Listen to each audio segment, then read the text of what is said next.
मतदाता पुनरीक्षण और ट्रेड यूनियनों के आह्वान पर जारी भारत बंद को लेकर आज मुजफ्फरपुर के 0 माइल चौक को छात्र राजद ने पूर्णतः जाम कर दिया है। छात्र राजद के जाम के बाद मुजफ्फरपुर जिले से सीतामढ़ी, मधुबनी, दरभंगा, शिवहर सहित कई जिलों का संपर्क साफ कर चुका है।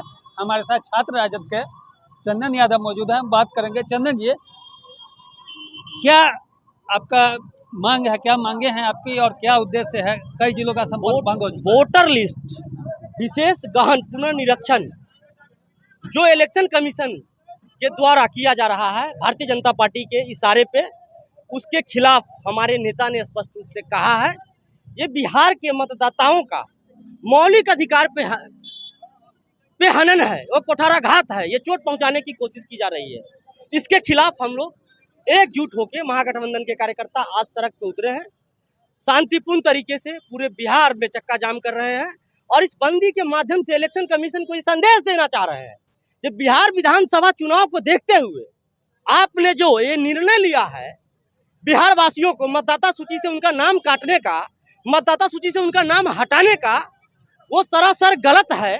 आप उनकी नागरिकता छीनने की कोशिश कर रहे हैं। ये हम लोग होने देने वाले नहीं है और इसी के खिलाफ हम लोग आज सड़क पे उतरे हैं। हमारी पार्टी ने सुप्रीम कोर्ट में भी याचिका दायर किया है।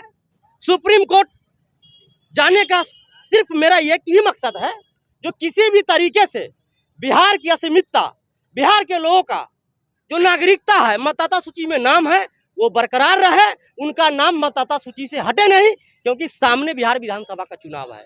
आप उसी वोटर लिस्ट के आधार पे 2024 में लोकसभा का चुनाव कराते हैं, यहाँ से इतने 40 एमपी जीतते हैं। उस एमपी के दम पे आप भारत सरकार में आप प्रधानमंत्री के कुर्सी पे बैठते हैं, तब तक वो सही है। और जब बिहार विधानसभा का चुनाव आता है तो आप कहते हैं जब वोटर लिस्ट का हम पुनरीक्षण करेंगे। भाई ऐसा क्यों? करना ही था तो आप लोकसभा के चुनाव से पहले कराते या फिर बिहार विधानसभा चुनाव के बाद कराइए। क्या लगता है कि भाजपा ने कुछ चुनाव आयोग के साथ मिलकर क्यों ऐसा किया? बिल्कुल, ये अब चुनाव आयोग नहीं रह गया है, ये भाजपा आयोग में तब्दील होते जा रहा है। मैं स्पष्ट रूप से ये इसलिए कहना चाहता हूँ क्योंकि बिहार विधानसभा का चुनाव नजदीक है। आप इतने ही निष्पक्ष है, आप इतने ही अच्छे ढंग से कार्य करना चाहते हैं, वोटर लिस्ट का पुनर्निरीक्षण करना चाहते हैं, तो आपको बिहार के आबादी के हिसाब से, बिहार के जनसंख्या के हिसाब से आपको पर्याप्त समय देना चाहिए था। जो डॉक्यूमेंटेशन आपने मांगा है, जो आपके इलेक्शन कमीशन के साइट पे है, क्या आपको लगता है 1 महीने के भीतर ये पूर्ण हो पाएगा? मुझे बिल्कुल नहीं लगता है और ना हो पाएगा। हम ये जानना चाहते हैं कि बिहार विधानसभा चुनाव पे क्या असर पड़ेगा? क्या मतदाताओं का नाम रूप से ये असर पड़ेगा।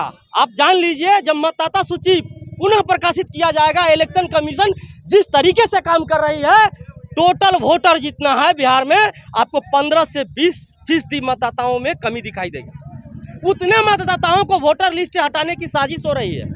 जिस तरीके का डॉक्यूमेंट मांगा गया है, जितनी आनन फानन में ये लोग बीएलओ के माध्यम से ये पुनर्निरीक्षण करा रहे हैं, ये सिर्फ कौरमपुरा है।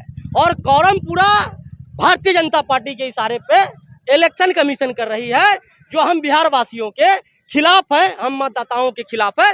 इसीलिए राष्ट्रीय जनता दल और महागठबंधन के नेता तेजस्वी यादव ने इलेक्शन कमीशन को चैलेंज किया है और कहा है कि भाई आप इस तरीके से संविधान को तार करके आप किसी के पक्ष में काम नहीं कर सकते हैं। हम लोग सड़क पे उतरेंगे और आज हम लोग सड़क पे हैं। ये थे छात्र राजद के चंदन यादव, जिनका स्पष्ट मानना है कि खास वोटर्स का नाम काटने के लिए ये प्रक्रिया अपनाई जा रही है। मुकुल कुमार, न्यूज़ 24, मुजफ्फरपुर।